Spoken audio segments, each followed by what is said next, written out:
Hello everyone, myself Shruti Sharma और today I will discuss you about complement fixation test है। तो आज का जो टॉपिक है हमारा इम्यूनोलॉजी से है, जिसमें एंटीजन एंटीबॉडी रिएक्शंस इसमें हम कवर करते हैं। तो CFT is the one of the part of antigen antibody reaction. तो कॉम्प्लीमेंट फिक्सेशन टेस्ट, तो इसकी टर्मिनोलॉजी में ही इसका सब कुछ दिया हुआ है। Complement this kind of a protein molecule which are present in our body. And जब एंटीजन एंटीबॉडी रिएक्शंस होती है तो उसमें एंटीबॉडी पेशेंट के सीरम में है या नहीं है, वो हम कॉम्प्लीमेंट के बेस पे इसको निकालते हैं। तो अगर कॉम्प्लीमेंट अगर उसमें होगा तो वो एंटीजन एंटीबॉडी कॉम्प्लेक्स से बाइंड हो जाएगा और एंटीबॉडी उसके अंदर क्या होगी, फ्री नहीं होगी। और अगर जब एंटीबॉडी अगर उसमें फ्री नहीं होगी तो जो कॉम्प्लीमेंट होगा वो उसमें किस तरह से काम करेगा, वो हम इस टॉपिक पे आज कवर करेंगे। तो आइए स्टार्ट करते हैं CFT। तो देखिए इसमें सबसे पहले कि the complement fixation test is traditional test use to detect the presence of specific antigen और एंटीबॉडी। यानी कि एंटीबॉडी को किसी भी पेशेंट के सैंपल में देखने के लिए कि एंटीबॉडी है कि नहीं, तो हम किसका सहारा लेते हैं, कॉम्प्लीमेंट फिक्सेशन का। फिक्सेशन मतलब कॉम्प्लीमेंट का जुड़ना, ठीक है। It involve incubating a patient serum sample with a no antigen then checking if any complement was activated and fixed or bound by the formation of antigen antibody complex. Means ये है यहाँ पर कि अगर पेशेंट के sample में serum में अगर कोई भी एंटीजन अगर प्रेजेंट है तो वो कॉम्प्लीमेंट क्या करेगा, एक्टिवेट हो जाएगा। क्योंकि एंटीजन और एंटीबॉडी का क्या बनेगा, पहले कॉम्प्लेक्स बनेगा। और कॉम्प्लेक्स बनने के बाद अगर उस पेशेंट के सीरम में ऑलरेडी कॉम्प्लीमेंट होगा तो वो इस कॉम्प्लेक्स से क्या कर जाएगा, जुड़ जाएगा, बाउंड हो जाएगा। तो इस प्रक्रिया को हम क्या बोलते हैं, complement fixation. It no complex, यानी कि अगर यहाँ पे इफ़ अगर नो कॉम्प्लेक्स, अगर कॉम्प्लेक्स नहीं बनता है, एंटीजन एंटीबॉडी कॉम्प्लेक्स नहीं बनेगा, तो नहीं बनेगा तो किस कंडीशन में नहीं बनेगा, या तो उसमें एंटीजन नहीं होगी या उसके अंदर एंटीबॉडी नहीं होगी। तो पहले इसमें क्या करना है, पहले में क्या करना है, एंटीजन एंटीबॉडी का कॉम्प्लेक्स होगा। जैसे ये एंटी बॉडी है और यहाँ पे ये एंटीजन या क्या बन गया, एक कॉम्प्लेक्स बन गया। और फिर जो कॉम्प्लीमेंट होता है वो क्या जुड़ जाता है, नीचे जुड़ जाता है। तो पहले बनना जरूरी है यहाँ पे कॉम्प्लेक्स एंटीजन एंटीबॉडी का, देन इसमें क्या होगा, कॉम्प्लीमेंट ऐड हो जाएगा। तो या तो ये दो तरीके से होता है, या तो ये पॉजिटिव होगा या नेगेटिव होगा। पॉजिटिव में कॉम्प्लेक्स भी बनेगा और कॉम्प्लीमेंट भी जुड़ जाएगा। नेगेटिव में क्या होगा, अगर उसमें एंटीबॉडी प्रेजेंट नहीं है तो वो कॉम्प्लेक्स नहीं बनेगा तो कॉम्प्लीमेंट भी नहीं जुड़ेगा। तो इससे पता क्या चलता है कि पेशेंट के सीरम में एंटीबॉडी प्रेजेंट है कि नहीं है, वो हम कॉम्प्लीमेंट फिक्सेशन के बेस पे इसमें निकालते हैं। तो अभी हम इसको और अच्छे से समझेंगे आगे, तो आपको समझ में आ जाएगा। यहाँ पे देखिए कंडीशन मैंने यहाँ बता रखी है कि दो कंडीशन अप्लाई होगी। पहला है इसमें if complement fixed, if complement इसमें प्रेजेंट है, और तो यहाँ पर ये, तो यहाँ पे क्या आएगा, पॉजिटिव रिजल्ट आएगा। और जबकि एक दूसरा होता है इसमें ये होता है नेगेटिव। तो देखिए यहाँ पे ये दो साइमल्टेनियसली हम रिएक्शंस पढ़ेंगे, एक होगा पॉजिटिव और एक होगा नेगेटिव। आप इसको अच्छे से समझिए शुरू से। तो यहाँ पे मैंने जैसे यहाँ पे एक एंटीजन और एक कॉम्प्लीमेंट दिखा रखा है कि कॉम्प्लीमेंट और एंटीजन किस तरह से होता है। बाकी इसकी जो रिएक्शन है वो ट्यूब में इसकी रिएक्शन दी जाती है। तो देखिए यहाँ पे ट्यूब में हम रिएक्शन देखते हैं, ये दो कंडीशन है, एक है यहाँ पर पॉजिटिव और एक है यहाँ पर नेगेटिव। तो पॉजिटिव नेगेटिव में देखिए क्या होता है, यहाँ पे आप देखेंगे ये जो रेड कलर का है ये क्या है, एंटीजन है, और वाइट ये जो ग्रीन कलर का है ये क्या है, कॉम्प्लीमेंट है।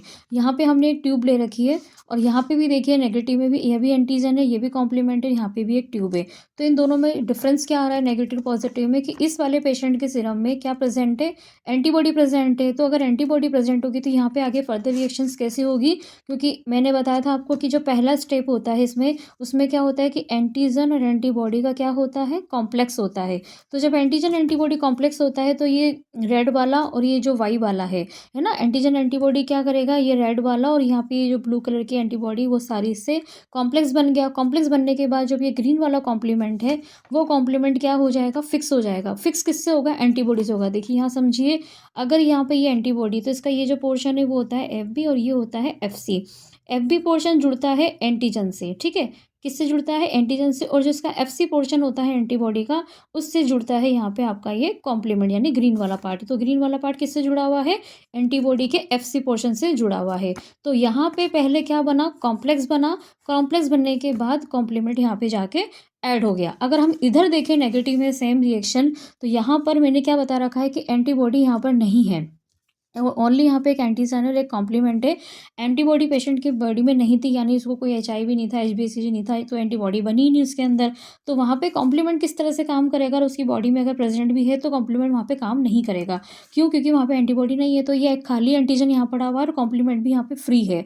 तो यहाँ पे हमने इसको क्या बोला कि complement free do not reaction, यानी यहाँ पे क्या हो गया, ये फ्री कॉम्प्लीमेंट है। और यहाँ पे क्या हो गया, यहाँ पे नॉट फ्री कॉम्प्लीमेंट है, कॉम्प्लीमेंट यहाँ जुड़ रहा, फिक्स हो गया है। तो यहाँ पे हम क्या बोल सकते हैं, यहाँ पे ये फिक्स हो गया, लेकिन यहाँ पे ये कॉम्प्लीमेंट फिक्स नहीं हुआ। क्यों नहीं हुआ?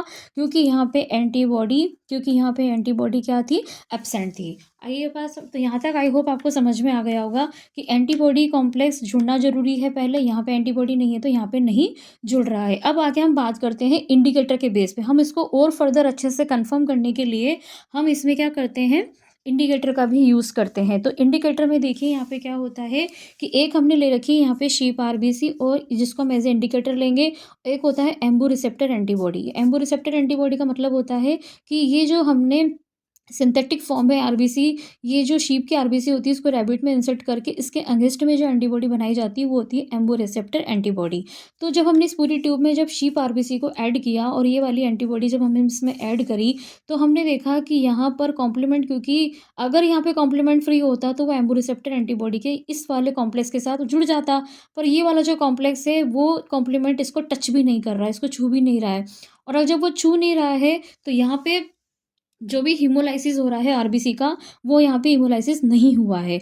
अगर ये कॉम्प्लीमेंट इससे जुड़ जाता तो यहाँ पर ब्लड का कलर चेंज हो जाता, रेड हो जाता, मतलब पूरे सीरम का कलर चेंज हो जाता। क्योंकि कॉम्प्लीमेंट क्या करता है, एक्टिवेट होके फिर वो लाइसिस करता है आरबीसी का। पर हमारा यहाँ पे जो कॉम्प्लीमेंट था वो तो पेशेंट के एंटीजन एंटीबॉडी से जुड़ा हुआ है, वो फ्री था नहीं। और फ्री नहीं था तो उसने शीप आरबीसी पे कोई भी रिएक्शन नहीं किया, और यहाँ पे जो हमारा सीरम का कलर था ना, तो यहाँ पे वो चेंज हुआ। अगर हम इधर की बात करें सेम, तो आप इधर देखेंगे कि यहाँ पर जो शीप आरबीसी और एम्बू रिसेप्टर हमने एंटीबॉडी ली, क्योंकि यहाँ पे हमने देखा है कॉम्प्लीमेंट ऑलरेडी फ्री पड़ा हुआ है। तो यहाँ पे अगर ट्यूब में ये कॉम्प्लीमेंट फ्री है तो ये शीप आरबीसी और एंटीबॉडी का जो कॉम्प्लेक्स बनेगा, है ना, ये वाला जो कॉम्प्लेक्स बनेगा एम्बू रिसेप्टर आरबीसी का, तो यहाँ पर अब यहाँ पे तो एंटीबॉडी थी नहीं, यहाँ पर इसको एक नया एंटीजन एंटीबॉडी मिल गई।